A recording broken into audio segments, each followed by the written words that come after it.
Olá, tudo bem? O programa Cidade Real tem apresentado uma mini temporada, que é o formato moderno, tratando da maior tragédia climática que se abateu sobre o nosso país, deixando um rastro eterno de mortos, desaparecidos, extrema dor e interminável sofrimento, que exatamente neste ano completam 15 anos. Tratamos em 4 edições anteriores deste mesmo tema, entretanto com leituras diferentes, sempre privilegiando aqueles que estiveram diretamente envolvidos neste fenômeno que mudou a nossa história. Particularmente entendo que existe uma Nova Friburgo antes e depois da tragédia. E como engenheiro, sempre afirmei que residimos numa área de risco. Não temos outra alternativa. Entretanto, mortes precisam ser evitadas. Desabamentos, inundações, enxurradas, transbordamentos dos rios continuarão acontecendo, sobretudo pela grande alteração das condições climáticas, provocadas essencialmente pela danosa interferência humana, o que tem causado intensa precipitação pluviométrica. Sendo assim, diante desse cenário, precisamos nos proteger, precisamos nos prevenir. Não há outra alternativa. Este cenário continuará sempre nos preocupando. Cabe às autoridades constituídas o dever e o compromisso de tomar as providências mínimas necessárias para nos resguardar. Desta forma, encerramos esta mini temporada, conforme eu disse, conversando com 2 atuantes membros do Corpo de Bombeiros, mais especificamente do 6º GBM, como também da Polícia Militar, que estiveram no olho do furacão, para entendermos como a situação evoluiu, qual era a realidade daquela época, qual foi o impacto que foram submetidos diante do inesperado. Quais as providências que foram tomadas e como lidaram com esta situação absolutamente inesperada, conforme disse, inédita e surpreendente em Nova Friburgo. Vale você assistir, vale você acompanhar e, sobretudo, se emocionar. Aqui, Zuri Maurer, na edição de número, atenção, 933 do programa Cidade Real, neste dia 9 de fevereiro de 2026.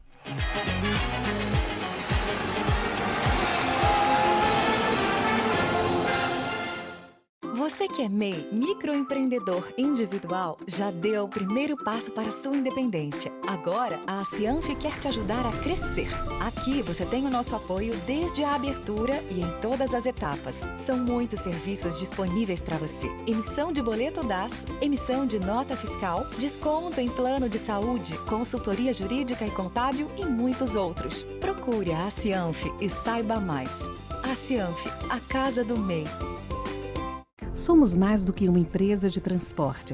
Somos parte da história da cidade. Com um olhar para o passado, reinventamos o futuro, reforçando laços e gerando a sensação única de pertencimento à Nova Friburgo. Juntos construímos o caminho de volta às raízes e resgatamos nossa identidade visual original. Somos FAOL, Nova Friburgo, desde 1950.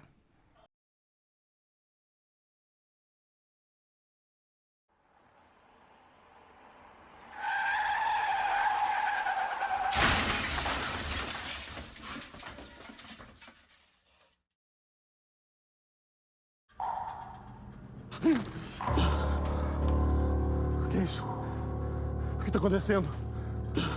Calma, meu filho. Você morreu, velho? Morri. Como assim morri? Eu tava indo trabalhar. Celular, né? Que nem eu. Sempre com pressa, né? Eu tava atrasado, eu precisava... Pai? Onde a gente tá, pai? Nunca dirija usando o celular. Viva o trânsito com educação e respeito.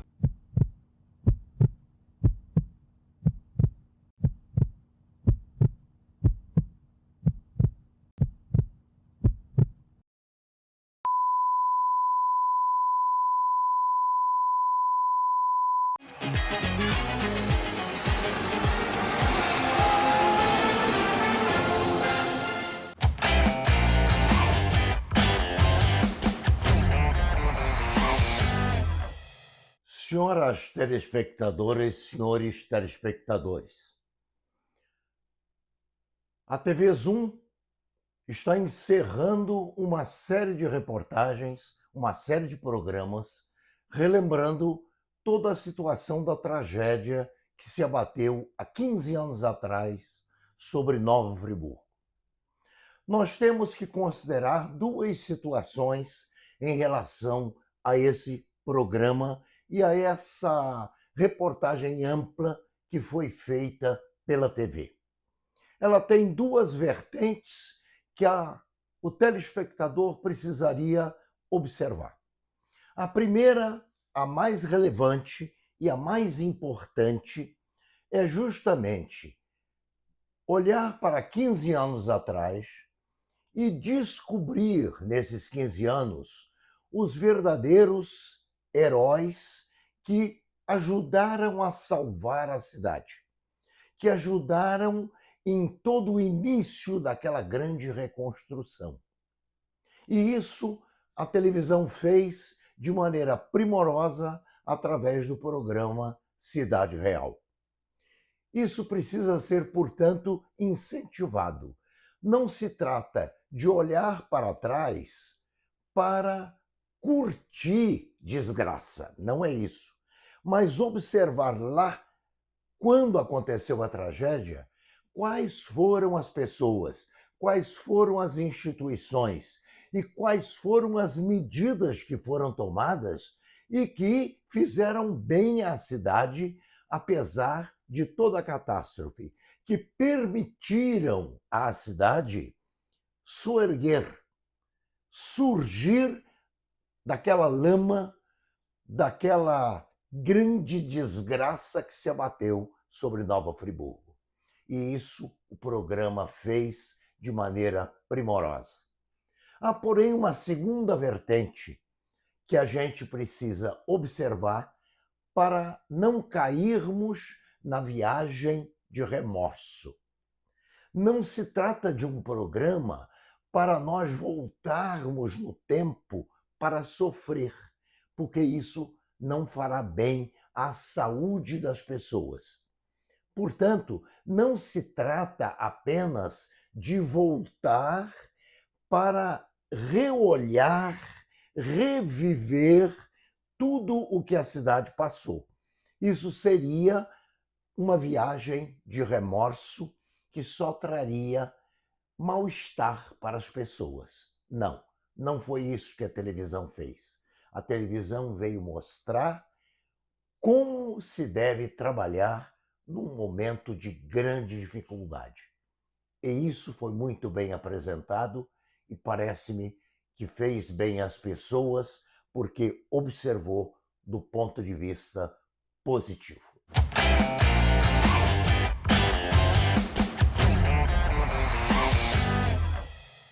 O quadro Opinião, conforme é do seu conhecimento, tem a autoria intelectual do professor, escritor conferencista e mestre em educação, que semanalmente desfila o seu talento no programa Cidade Real, por vezes lhe oferecendo contraditório, que também incomoda, mas é saudável e democrático. Gratidão, meu eterno mestre. Isto posto, queremos anunciar e agradecer a presença dos coronéis Sandra Sanglar e Rodrigo Sanglar, que comparecem nesta edição para tratarmos deste tema tão doloroso. Evidentemente que muitas questões já foram abordadas. A própria emissora recentemente lançou um documentário absolutamente imperdível, lançado no último dia 31 de janeiro, fazendo uma coletânea das principais matérias da época. Mas queremos ouvir quem esteve diretamente envolvido. E aí, Sandra, por uma questão de ordem, Rodrigo, se você me permite, e elegância. Sim, com certeza. Queremos ouvi-la inicialmente. Agradecendo a sua presença, a sua deferência, o atendimento ao nosso convite, que foi intermediado pelo nosso grande companheiro e apoiador Salvador Canto. A direção da TV Zoom e a produção do nosso programa sentem-se honradas com a sua presença. Seja muito bem-vinda. Obrigada, Zúlia. A honra é minha. Também agradeço o convite por estar podendo falar sobre uma época que realmente não foi assim, não me traz lembranças boas em um sentido, mas em outro sim, né? Porque a gente conseguiu ajudar da melhor maneira possível as pessoas, a população de Friburgo, né? Naquela época tão sofrida para a gente. E quais são as suas lembranças daquela época? Tanto as boas quanto as ruins. As lembranças, ainda bem que a gente esquece muita coisa, né, Zuri? Mas tem algumas coisas realmente que a gente não esquece. Eu, na época, eu era dentista do Corpo de Bombeiros, era dentista do 6º, atendia os militares de lá, os familiares, no consultório. E o dia 11 era meu primeiro dia de férias. Eu saí de férias e fiquei sabendo do desabamento que aconteceu em Olaria pelo rádio. Fiquei preocupada, liguei para as pessoas e vi que as pessoas estavam lá, alguns militares estavam lá, enfim. E aí, do dia 11 para o dia 12, aconteceu a tragédia toda, né? Eu, na época, morava no Vale do Sol com a minha filha e o Rodrigo, meu marido, e fiquei sabendo que a minha mãe, que morava na avenida, né, ela e meu irmão, estavam ilhados, né? E aí que a gente ficou sabendo o que estava acontecendo, porque meu irmão, naquela época, ainda tinha telefone fixo e, por um milagre, ele estava funcionando. Meu irmão ligou desesperado, que a água estava subindo, e eu fui ligar para o Corpo de Bombeiros, né, pedindo ajuda para ver se eles conseguiam ir lá. E aí a resposta que eu obtive do atendente, né, do militar que estava na comunicação, foi assim: Friburgo está acabando, está desabando. E aí aquilo me deu uma coisa muito ruim, eu fiquei muito nervosa e só pude ficar em casa. Eu fiquei em casa ligando para minha mãe, meu irmão falando, ela na cama, ela ficou na cama, minha mãe estava dormindo, graças a Deus era uma senhora já de idade, dormindo na cama e meu irmão do lado dela sentado a noite inteira. E eu, a noite inteira, ali acompanhando o que estava acontecendo. Chegou uma hora que a água parou de subir, mas chegou a quase um palmo de pegá-la, né? Ela morava um pouco mais alta. Não tinha como ela sair de casa e ir para a casa da vizinha, que era mais alta. E eu fiquei preocupada com isso. Enfim, no dia seguinte, bem cedo, quando as coisas começaram a baixar, eu saí e fui ver como é que eles estavam. E aí é uma das coisas que eu lembro da cidade, né? A cidade... A água não chegou na minha casa, eu morava na subida ali do Vale do Sol, onde é o Atacadão hoje, no final daquela rua, na primeira esquina. A água chegou perto, mas não chegou. E aí, quando eu desci, a gente viu o que tinha acontecido, né? Cidade arrasada. A cidade arrasada e as pessoas, e aquilo, a gente andando para a gente chegar no centro. A sensação, uma sensação de completo desespero e desconcerto, e a gente não sabia o que fazer. E impotência. Impotência. Eu fui andando rápido para conseguir chegar na casa da minha mãe, conseguir deixá-los, né, limpar as coisas, ajeitar as coisas mais ou menos para deixá-los bem. Passei o dia todo lá, fazendo o que eu podia fazer para deixá-la segura, e ele também. Meu irmão mora com ela, mas não tem muito expediente, enfim. E aí eu retornei para casa. No dia seguinte, bem cedo, eu deixei minha filha no Cônego, que não tinha acontecido nada no Cônego, na casa da tia do meu marido, e fui para o quartel. Aí que eu fui me apresentar, para poder começar lá o que quer que fosse, para poder ajudar de alguma maneira, porque estava todo mundo lá, né? E a lembrança que eu tenho foi essa, de eu chegar no quartel, aquilo, todo mundo assim, todo mundo empenhado, né? Todo mundo indo para um lado, para o outro, as pessoas procurando, e aí que eu fui saber das coisas que estavam acontecendo, mais ou menos, né? Porque a gente não tinha noção do que tinha acontecido em lugares mais afastados, mas eu cheguei realmente. E aí disseram assim: Sandra, nós estamos recebendo um monte de gente, de donativos, de pessoas que estão pedindo ajuda, vai organizando isso tudo. E aí eu, como dentista, sem experiência nenhuma nessa área, aprendi na marra a começar a tentar ajudar. E as lembranças que eu tenho são essas, de que todos os dias que eu trabalhei lá, que foram durante 10 dias, eu acordava de manhã já com uma sensação de angústia, um aperto no estômago, de nervoso, de ansiedade, porque eu não sabia o que ia vir naquele dia, e ia dormir com a mesma sensação. Eu passava o dia inteiro com isso. Mas, graças a Deus, pela união, pelas coisas que foram acontecendo, pelas pessoas que ajudaram, pela ajuda que a gente recebeu do Brasil todo, a gente foi conseguindo resolver o que podia ser feito, né? E sobreviver. E sobreviver, sim. Rodrigo, da mesma forma, queríamos agradecer a sua atenção, o seu comparecimento, a sua deferência, o atendimento ao nosso convite, para também lhe ouvirmos atentamente acerca daquela situação. Você que integra, na condição de coronel da reserva, a Polícia Militar, mas estava atuante, sobretudo, junto ao BOPE também. Isto posto, queremos ouvi-lo acerca das suas memórias e de que maneira você se envolveu com aquele cenário, podemos dizer, de guerra. Muito obrigado pelo convite. Desde o momento do convite eu achei muito interessante. Confesso que comecei a relembrar, anotar as coisas que tinham acontecido, né? E por vezes ficou até um pouco pesado, né? A gente vai lembrando de algumas coisas que a gente passa, né? Complicado. Sem dúvida.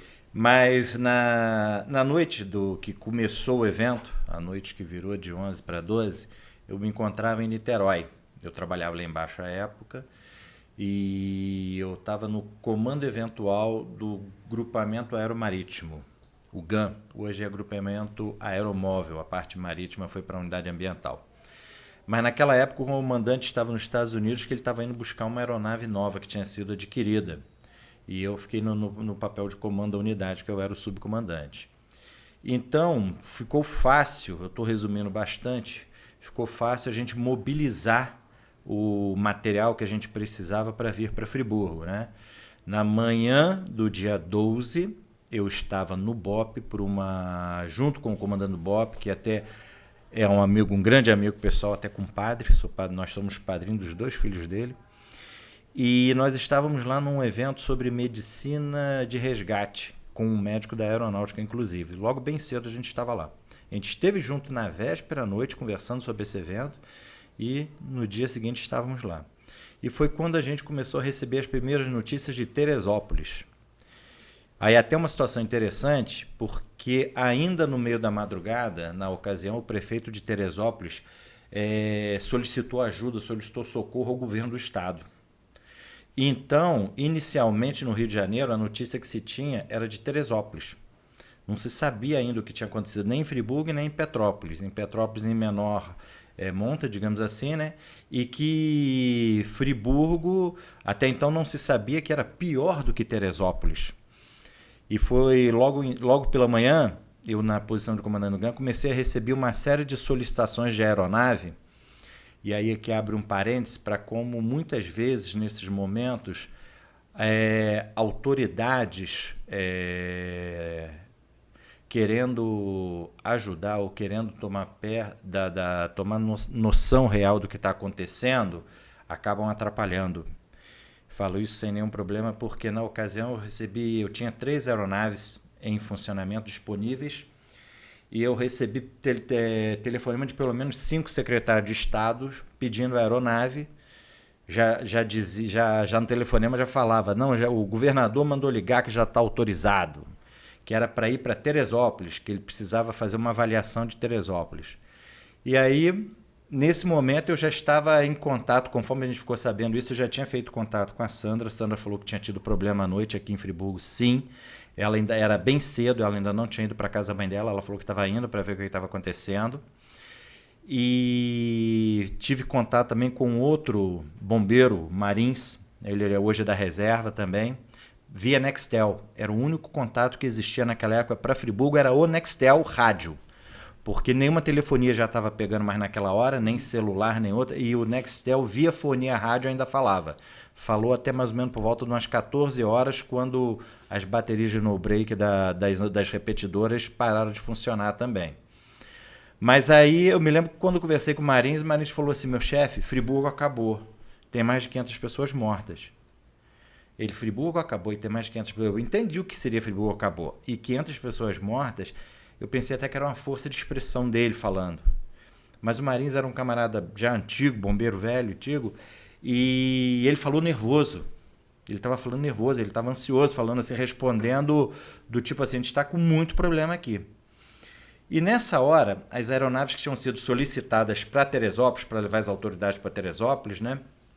Como eu falei, às vezes até de uma forma um pouco arrogante, eu comecei a receber telefonema da imprensa, se as aeronaves já estavam empenhadas, como que o GAN estaria empenhado já no auxílio às pessoas em perigo, né?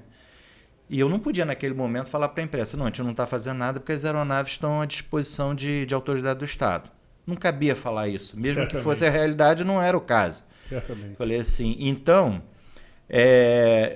aí eu dei aquela desculpa, não, nós já estamos em programação, o agrupamento de cães está preparando para a gente poder se deslocar para a região serrana, estamos com problema de teto. Para Teresópolis dava para a aeronave ir, mas ainda para Friburgo ainda não dava, não tínhamos como a aeronave vir para o lado de cá. Então falamos assim, provavelmente a gente vai levar esse pessoal especializado até Cachoeira de Macacu, de Cachoeira de Macacu vão ter que subir de carro, porque a aeronave não está podendo transpassar a montanha, falta de teto. E fiquei enrolando, mas até então a gente não estava usando as aeronaves. Foi o momento que eu falei, não, agora está demais. Que aí eu, tendo contato com Friburgo e não tendo as notícias de Friburgo, só tendo notícias de Teresópolis, que aí oficialmente Teresópolis, todos os secretários indo para Teresópolis. Aí, como eu tinha o contato vamos dizer assim, dos secretários das autoridades, né? Eu retornei o contato para eles e falei, seguinte, eu estou sendo cobrado pela imprensa se as aeronaves já estão em uso para salvar as pessoas. Até agora eu enrolei, a partir de agora eu vou dizer que ela não está em uso porque ela está à disposição do secretário fulano que está mantendo ela imobilizada em Teresópolis. Eu vou deixar a imprensa ligar para o secretário X. Não, peraí, pode puxar a aeronave. Beleza, deu certo. Literalmente falei, desloquei, puxei a aeronave toda, deixei todo mundo a pé. Não tem problema, a pé em outro sentido de falar, né? Sim. Eles dariam um jeito deles, é claro, Certamente. E tal, mas todos eles entenderam que a partir daquele momento que eu ia falar mesmo, a aeronave está à disposição de fulano e está parada lá. A aeronave está à disposição de fulano e está parada lá. Nessa que eu mandei regressar as aeronaves, eu pedi que uma delas viesse para Friburgo. Elas estavam em Teresópolis, as 3. Aí eu pedi que uma delas viesse para Friburgo. E falei, eu quero informação de Friburgo, porque as informações que eu tenho são complicadas. E eles falando, Teresópolis está muito complicado, muito complicado. E uma das aeronaves veio para Friburgo. E essa que veio para Friburgo, eu orientei. Falei, olha, chegando em Friburgo, locais para pousar, ainda falei assim mesmo, bem no centro da cidade, vocês sobrevoando, vocês vão ver a praça principal da cidade, que tem uns eucaliptos grandes e tal. E ao lado de cima vocês vão ver um estacionamento gigante que existe no antigo campo do Friburgo, né?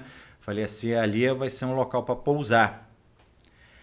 Aí ou no campo do próprio 11º Batalhão. Falei assim, são as opções. E minutos depois, que de Teresópolis para cá era uma vinha muito rápido, né? Um dos pilotos me faz contato comigo e falando, comandante, não dá. Esses 2 locais que o senhor falou tá coberto de lama e água. Ainda tinha água no 11º Batalhão e ali o campo do Friburgo, ali o antigo campo do Friburgo, ainda estava com água.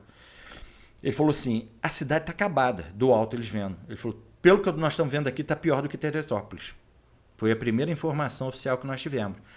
Aí eu virei e falei o seguinte, eu preciso que vocês façam contato com o comandante do 11º Batalhão, porque a gente está sem contato para ver o que ele precisa para a gente poder, de fato, mobilizar por aqui. Aí ele, mas não tem onde pousar. Aí na hora eu virei e falei o seguinte, olha, não tem como vocês errarem aí em Friburgo, porque nenhum dos 2 era daqui, os pilotos. Existe um colégio chamado Colégio Anchieta, é um prédio amarelo grande contra a encosta, e não tem como não errar, e lá tem campo de futebol grande também, é um local que vocês podem pousar. Aí eles já responderam de novo, não tem como pousar, também está cheio de lama nos campos de futebol, está tudo cheio de lama. Falei, opa, peraí. Aí eu conhecendo Friburgo, e ele me falar que não dava para pousar nem nos campos do Anchieta, porque estava tudo cheio de lama, aí eu estava tendo um pouco da noção do que realmente estava acontecendo.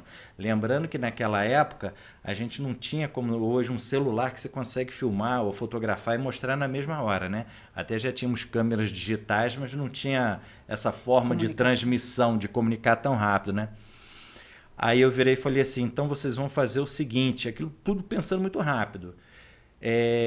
Pega o sentido da serra. Não sei se vocês vão ter teto para atravessar direto por cima da serra. Ele falou, está começando a abrir, mas ainda não dá para passar. Eu falei, mas pega em direção à serra. Vocês vão visualizar de cima um bairro, vocês não vão identificar o nome talvez, mas é o bairro de Muri, aonde vocês vão ver que tem uma... Eu querendo dar uma localização visual para eles. Falei assim, é onde tem uma estrada que sai assim, vocês vindo do centro, a estrada sai à esquerda com sentido Lumiar, região dos lagos, em termos de posição geográfica, né? E ali também tem campo de futebol, mais à frente tem um posto do BPRV, à época o posto de polícia era do BPRV, e ali próximo tem área que vocês vão conseguir em frente ali pousar para, por favor, tentam um contato, que a gente precisa desse contato com o comandante do 11º. E assim eles fizeram. E nesse momento a gente conseguiu, até através do Nextel também, eu consegui contactar o 11º Batalhão. Na época o subcomandante era o Freiman, o comandante era o coronel James de Barro. E eu tinha um contato pessoal muito grande com o Freiman, nós fomos colegas de academia. E aí eu falei com ele, Freiman, a aeronave está indo pousar. Ele falou, já vi que ela voou aqui em cima. Eu falei, ela está indo pousar em Muri.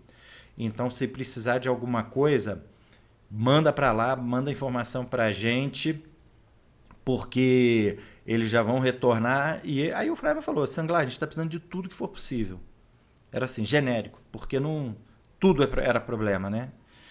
E a partir daquele momento, eu dentro do BOP, nesse momento, já conversando com o Renê, falei, Renê, a situação, ele escutando ali do lado. O Renê conhecia muito Friburgo, ele frequentava muito aqui o comandante do BOP até hoje. Já está na reserva também, mas até hoje ele frequenta bastante a cidade aqui. Ele conhecia bem, né? Ele estava ouvindo do meu lado, né? Aí eu falei, olha, eu vou fazer uma força-tarefa para Nova Friburgo. Vou mandar todo o efetivo, tudo que eu puder para lá. Inclusive porque no núcleo marítimo a gente estava com um curso com 30 alunos, né? Um curso bem pesado, bem forte, então alunos bem fisicamente. Né? Eu falei assim, eu vou levar todo mundo para poder ajudar lá. Aí o comandante virou, o coronel Renê falou, faz contato com o comandante geral, na época o coronel Mário Sérgio, e pede essa permissão. Eu falei, não, claro, tem que falar com ele. E vamos verificar, porque de repente a gente faz uma força-tarefa daqui para ir todo mundo junto. Falei, ótimo, beleza. Aí começamos a agilizar isso. Aí eu ainda falei o seguinte, eu vou descer, vou passar no quartel central do bombeiro, tentar um contato lá com alguém, porque a verdade é o seguinte, a gente tem equipamento, tem gente, mas é o tipo de atividade que quem conhece é o Corpo de Bombeiro. Então, independente de hierarquia, nessa hora a gente tem que estar lá para...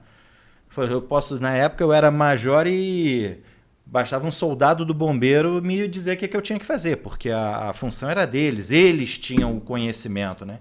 Então eu falei, vou passar no quartel central, dizer isso lá, perguntar se tem alguém para subir, quem que pode estar à frente disso lá, se eles anunciam a gente para o quartel de Nova Friburgo, né? Eu vou pular esse capítulo porque quando eu passei no quartel do bombeiro, nós tivemos uma situação desagradável ali quando eu me apresentei e fui perguntar sobre isso. Coisas do passado, graças a Deus, a polícia e bombeiros se dão muito bem hoje. E uma vez eu pensei em escrever, se eu tivesse escrito, eu colocaria tudo que aconteceu, que é para aquela famosa história, para não acontecer de novo. Porque nessas horas nós tivemos problemas de vaidade, nós tivemos problema de tentativa de heroísmo, coisa parecida. Absolutamente. Em várias situações, exatamente, né? Mas aí comuniquei ao comandante-geral e falei, olha, nós estamos com tudo pronto. Aí ele falou assim, então partam. Tudo pronto, era um planejamento. Na verdade, a gente ficou aquele dia inteiro, junta material, faz isso, faz aquilo, abastece. Tivemos que tomar algumas providências de logística no sentido de trazer. A gente sabia que ia ter problema de combustível, e então a gente tinha que trazer combustível em galão, essas coisas todas. E internamente na corporação precisa de autorização, porque não se bota combustível em galão, combustível é direto nas viaturas, né? Então nós passamos o dia vendo tudo que a gente precisava, até porque nós estávamos vindo em reforço. Aí é uma nomenclatura que existe no meio militar, que é o apoio e o reforço. O apoio você vem para apoiar, para ajudar, só que a logística é de quem está aqui, local. Quem está recebendo, é local. E no reforço não, a gente vem com tudo, porque a gente não pode contar que quem esteja aqui ainda vá nos assessorar em alguma coisa, né? Então nós viemos com caminhão, porque trouxemos barraca, beliche, trouxemos tudo que era possível para a gente ter a nossa logística e não ser um estorvo para a unidade aqui. A gente tinha que vir para ajudar, né? Acabou que nós saímos de lá só à noite. Trouxemos 2 máquinas, 2 tratores, caminhão Munk, caminhão reboque, um container de material e ferramenta que virou o nosso central ali de comando também, né? E dessa forma nós viemos. Sei que nós saímos do Rio de Janeiro por volta de 8 horas da noite só, do dia 12, e a viagem demorada, porque da Serra para cá já começamos a ter problema, né? Então a gente foi chegar aqui por volta das 4 da manhã, porque a serra estava interditada, a rota não deixava subir, nós subimos por conta própria, né? Do tipo, eles falaram, ali próximo a... Logo depois aqui da Ponte da Saudade tinha um trecho de pista que estava arriando, então estava interditado. Então nós assumimos a responsabilidade de qualquer acidente poder passar ali. Ali foi demorado, porque as 2 máquinas estavam em cima de caminhão, prancha, essas coisas todas, e ali nós tivemos que descer as 2 máquinas, passar com as máquinas, passar os caminhões e depois colocar novamente, tudo sob o risco realmente de que poderia ter um acidente, alguma coisa, né? O risco compensava se não acontecesse. Essa é a realidade. E nós chegamos aqui por volta das 4, 5 da manhã. E foi quando eu tive a primeira, já 24 horas depois praticamente, eu estava tendo a primeira noção do que era. E 24 horas depois a impressão que tinha é que a cidade não tinha nem se mexido, nem acordado. Tal era a quantidade de lama, material, detrito, carro virado de cabeça para baixo dentro do rio, que não eram as prioridades de quem tinha acordado naquela manhã. Então eu me lembro que a gente, do viaduto até o 11º Batalhão, a gente veio fazendo caminhos que não existiam. Uma hora a gente estava na mão correta, a hora tinha que passar para outra pista, até chegar no batalhão. Quando chegamos no batalhão, o campo era um lamaçal ainda. Fomos nos instalar para poder começar a ajudar, né? Já começamos a limpar próximo, descemos logo uma máquina, começamos a limpar as entradas do quartel também, que estavam com dificuldade de entrada e saída. O campo do 11º Batalhão virou a base de aeronaves. Foi até muito interessante, porque em determinado momento, logo de cara, o Corpo de Bombeiro veio com a expertise que eles tinham já de resgate, a aeronave, eles tinham um equipamento interessante para abastecimento de aeronave em campo, né? Porque às vezes eles precisam fazer para o combate a incêndio, né? Então era um tanque de combustível que ficava na carroceria de uma picape.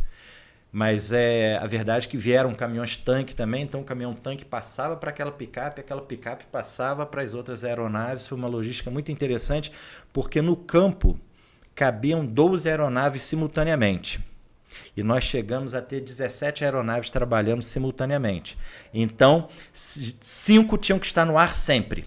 E olha, eu não lembro de um momento que a gente teve que mandar alguma aeronave subir. Que desafio! Não foi. Tal era a utilização delas, porque elas cabiam no comprimento 4, na largura 3. Então já tinha sido o pessoal do grupamento aéreo, junto com o pessoal do grupamento aéreo do bombeiro, já tinham feito a sinalização dos locais, os spots que se chama, né, para o pouso da aeronave. Então, conforme elas chegavam, procuravam um spot vazio, era feito tinha que liberar espaço, não podia ter ninguém transitando, né? Tudo isso era controlado ali para poder ela baixar. Muitas das aeronaves, por vezes, nem cortava motor, ela baixava, as pessoas eram retiradas, as pessoas que tinham vindo, né, socorridas eram retiradas, resgatadas, saíam das aeronaves, a aeronave já saía novamente para um novo resgate. Mais à frente, uns 3 a 4 dias depois, cada vez que ela ficou o tempo todo trazendo gente de algum lugar. Parece mentira que uma semana ela ainda estava trazendo gente que tinha ficado isolado ou coisa parecida. E cada vez que ela saía, a gente já estava numa situação do seguinte: conforme o tempo foi passando e toda hora chegando gente, nós já vimos que tinha gente que chegava e não tinha para onde ir, não tinha uma casa de parente, não tinha nada, e ia naquela, né? A gente mandava para o corpo de bombeiro, tinha alguém ali para direcionar para algum abrigo, alguma coisa, e nós começamos ali a perceber o seguinte: olha, nós vamos saturar os abrigos. Então nós agora vamos ter que agir diferente. Vamos ver realmente quem não foi resgatado ainda. Ferido, sim, com certeza. Mas agora quem está isolado, se não foi resgatado, se quer ser resgatado. Então a aeronave já subia levando sempre um monte de cesta básica. A aeronave subia com os 2 pilotos, que é o convencional das aeronaves militares, e com um tripulante. Ela leva até 4 tripulantes, ela subia com um só, que era justamente para, se precisar trazer alguém, ter espaço para mais 3. No caso de criança, ainda podia vir num colo. Mas a gente começou a fazer o seguinte: sai com cesta básica, com material básico, porque verificou alguém pedindo socorro, acenando para a aeronave, pousa e verifica se está precisando sair ou se está precisando de mantimento, alguma coisa, e isso deu muito certo.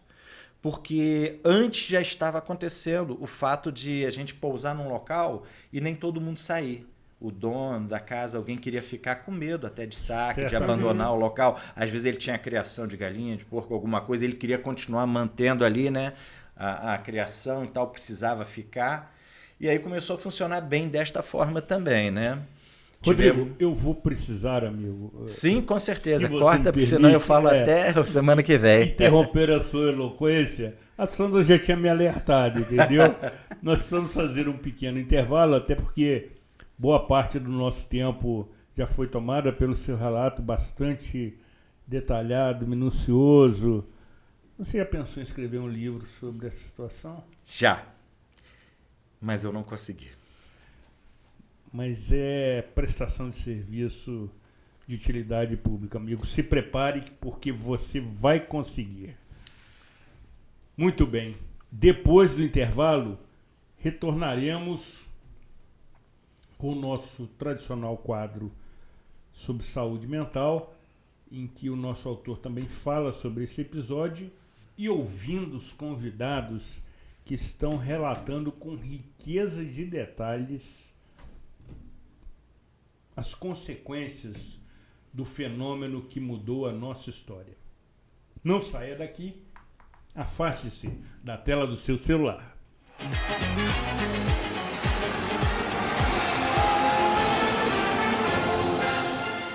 Você que é MEI, microempreendedor individual, já deu o primeiro passo para a sua independência. Agora, a Cianf quer te ajudar a crescer.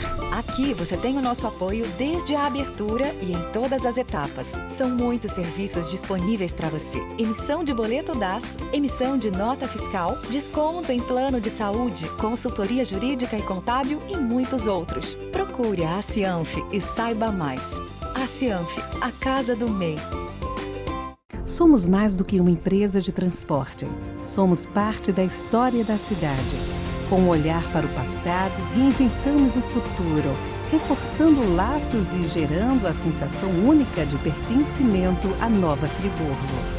Juntos construímos o caminho de volta às raízes e resgatamos nossa identidade visual original. Somos FAOL, Nova Friburgo, desde 1950.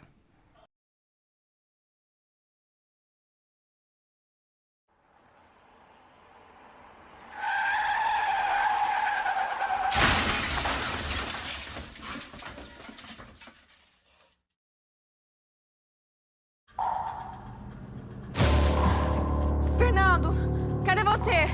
Onde é que eu tô? Moça, desculpa aí, você morreu, velho. Como assim? Eu acabei de casar. Ô, Fernando, cadê você? O Fernando, ele bebeu e dirigiu. Claro, nosso casamento. Fernando, cadê você? O Fernando sobreviveu. Não, mas vai morrer daqui uns anos, de culpa. Se beber, não dirija. Viva o trânsito com educação e respeito.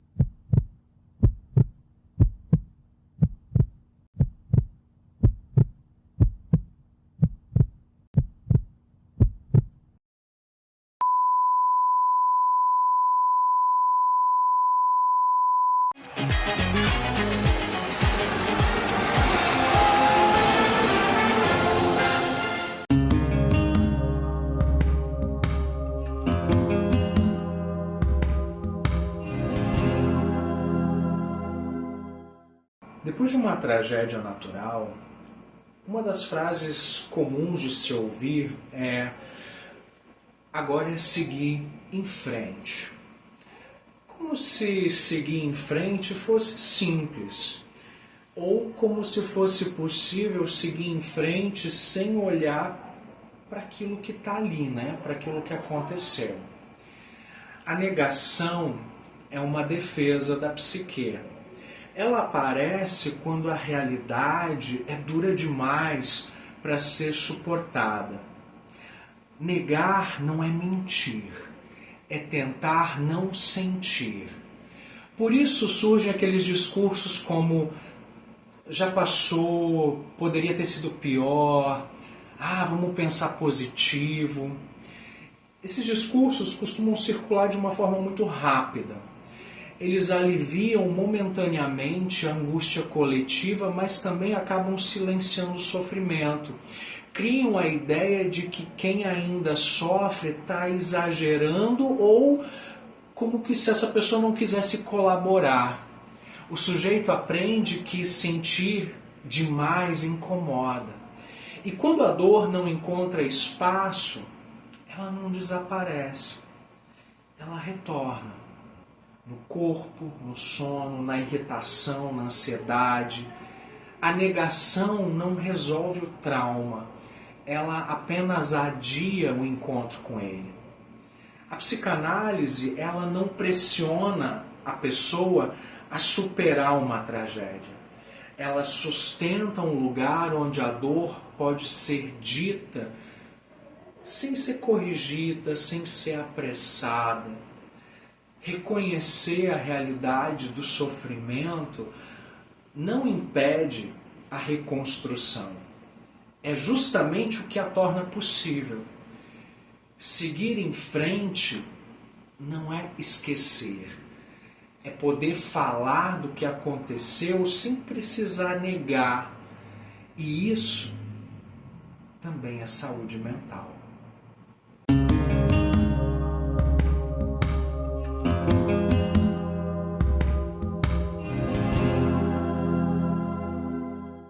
O quadro Saúde Mental, conforme também é do seu conhecimento, tem a autoria intelectual do psicólogo, psicanalista e amigo pessoal Gerson Schwartz, que semanalmente também lhe oferece orientações para a sua melhor saúde mental. Até porque, conforme eu sempre insisto em dizer, aquilo que a mente não trata, o corpo transforma em doença.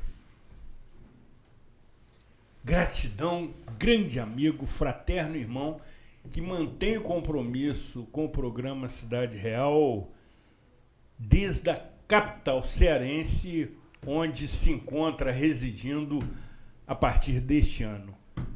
Sucesso, sorte, cuide-se bem. Querida Sandra, preciso continuar o relato Fica à vontade, com o Rodrigo, porque ele nos colocou na cena da tragédia, com a riqueza de detalhes. Aqueles que nos privilegiam com a sua audiência estão ávidos, Rodrigo, para continuar ouvindo a sua narrativa. Prossiga.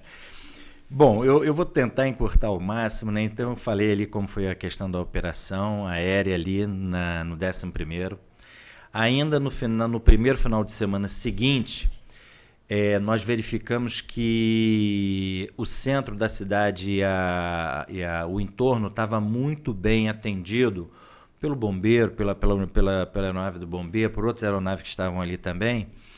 E talvez que meio que sem querer, nós fomos indo mais para o lado de Campo do Coelho, Conquista, e identificamos que existiam áreas ali que estavam com difícil acesso, difícil atendimento. Então, no final, logo no primeiro final de semana, nós nos mudamos para o SEASA, em Conquista, para poder, lá a gente até apelidou da Operação Reconquista, que era para ali a gente ter uma nova base de operação e dali atender aquela região, que aí dali nós atendemos até a divisa com Teresópolis, inclusive um pouco ali da área de Teresópolis também, que estava mais próxima a gente do que o Teresópolis, o acesso estava mais fácil, a forma de chegar também, não só aí em termos de distância, mas por conta das barreiras e etc e tal, né? Então pegamos toda aquela área ali de São Lourenço, Conquista, Barracão dos Mendes, a gente atendeu aquela região ali. Ficamos sediados ali até o momento em que nos mantivemos, o BOP e o Grupamento Aeromarítimo em Nova Friburgo, né? Mas durante toda essa história tem alguns episódios muito interessantes, muita intervenção divina, a gente percebe isso claramente. Com certeza. Tem hora que a gente emociona depois de tanto tempo. Sem dúvida. Eu me lembro que o primeiro caso, como eu falei, a gente saiu de Niterói 8 horas da noite para chegar aqui quase às 4 da manhã. Ainda em Itaboraí, a gente parou num posto de abastecimento, porque era o que ia facilitar, como eu falei, que a gente precisava encher galões, tinha um reboque de combustível do BOP também, facilitava, ali existia um posto conveniado com a polícia, que era mais fácil, até para a gente vir com o máximo de tanque cheio possível e trazer combustível, né? A gente parou ali um tempo no posto de gasolina para abastecer, e enquanto a gente estava parado, aquela frota grande chamava atenção à noite, né? Nós viemos com umas 15 caminhonetes, 2 caminhões, mais um Munk com um container, um caminhão reboque, e então os pranchas com os tratores em cima, então chamava muita atenção o comboio. E parou um camarada ali para fazer um lanche e tal, e perguntou o que era, e nós falamos que nós estávamos vindo para Friburgo, né? Aí ele virou e falou assim, olha, ele deixou um cartão com a gente, e ele falou assim, eu trabalho sou sócio, não sei dizer agora o que é direito, mas com radioamador, instalação de antena, essas coisas. Ele não era só um operador de radioamador, ele tinha os equipamentos, tinha acesso a equipamentos.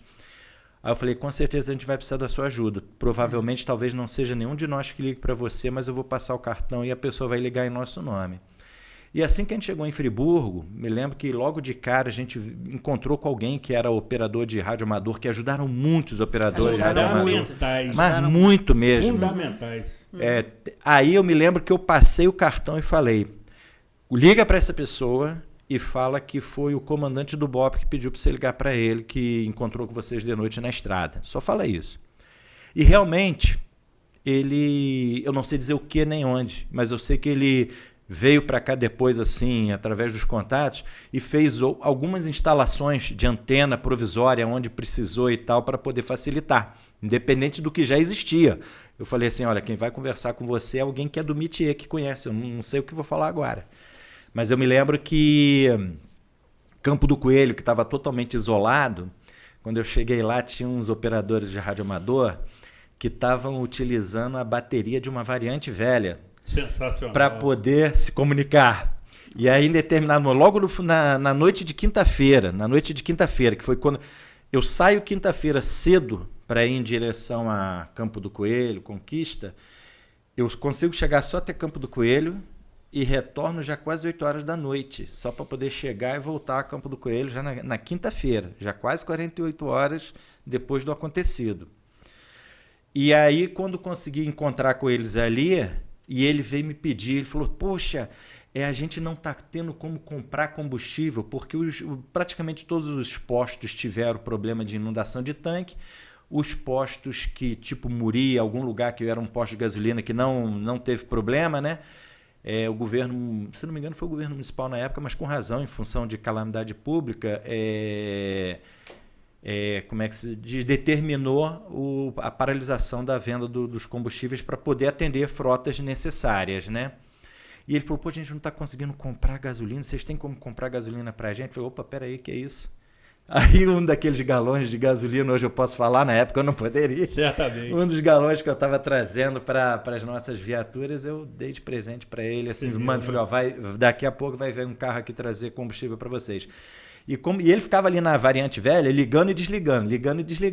Então eu sei que os 50 litros de combustível deu para ele ali durante muito tempo. Rodrigo e Sandra, eu, na última edição de janeiro, foi exibido no dia 26 desse ano, eu entrevistei uma jornalista, radialista e escritora chamada Gabriela Bini, que escreveu um livro. Eu vou ver se eu consigo um exemplar para você, falando do poder do rádio na tragédia climática. Porque junto com os rádios amadores, a Nova Friburgo, hoje FM, AM à época, era o único veículo de comunicação operante. E as narrativas das histórias de salvamento, de busca de pessoas, de orientação, são absolutamente arrepiantes. E reitero o que Sandra disse, junto com os radioamadores, os jipeiros e motociclistas. Zuri tinha uma coisinha de trilha, né? Os trilheiros. Exatamente. Tem uma coisa até que eu queria falar com você. Por gentileza. Você perguntou das memórias e tudo, né?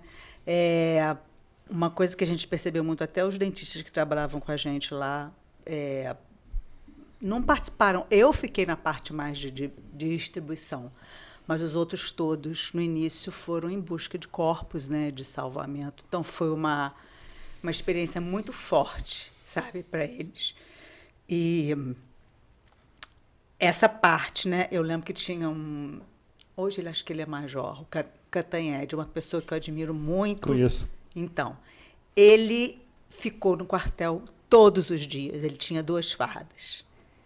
Ele chegava de noite, lavava a farda, botava para secar, e no dia seguinte ele vestia a farda seca, a outra estava secando e ele ia.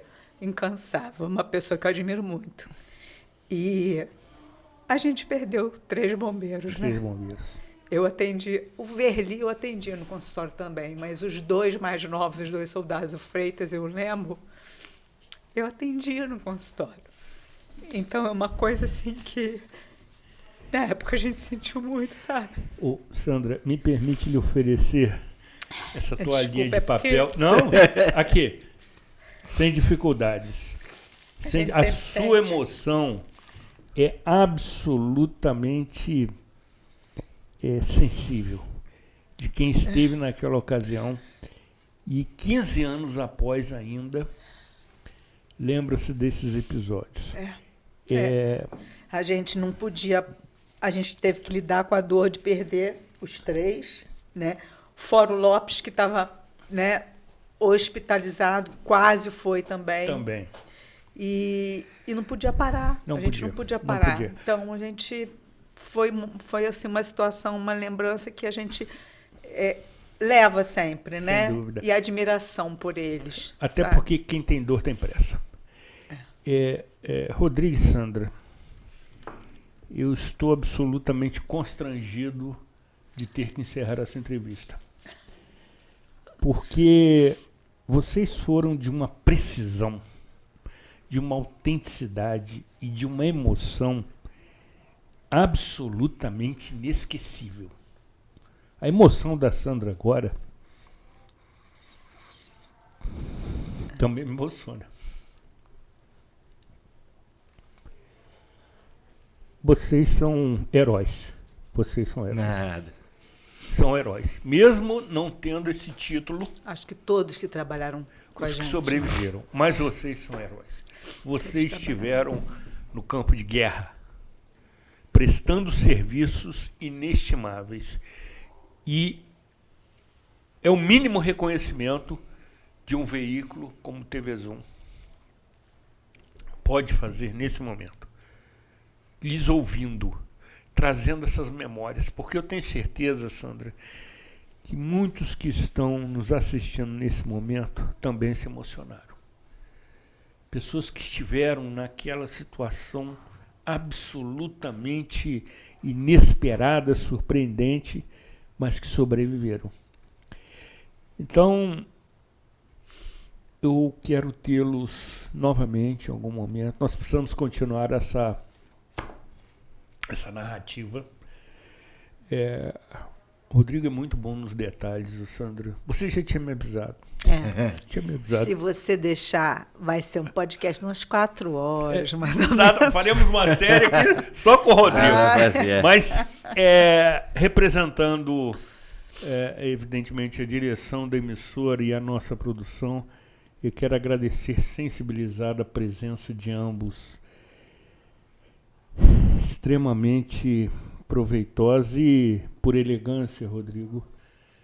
Agradeço inicialmente a presença da querida Sandra. Foi um prazer conhecê-la e, sobretudo, compartilhar da sua emoção. Obrigada, Zuri. Obrigada a vocês pelo convite. Obrigada à TV Zoom por ter dado a oportunidade da gente lembrar uma coisa que não é tão bom lembrar, mas a gente não pode esquecer realmente para que outras coisas assim não aconteçam. Foi o que você falou.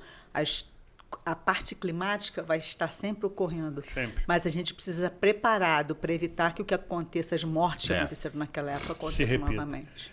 Rodrigo, da mesma forma, tive grande satisfação em conhecê-lo e ouvi-lo atentamente sobre a sua narrativa, que me dava a sensação de que o que você estava relatando aconteceu ontem. Você nos colocou na cena de guerra. Foi muito bom tê-lo conosco. Agradecemos novamente também o seu carinho, a sua deferência, a sua presença.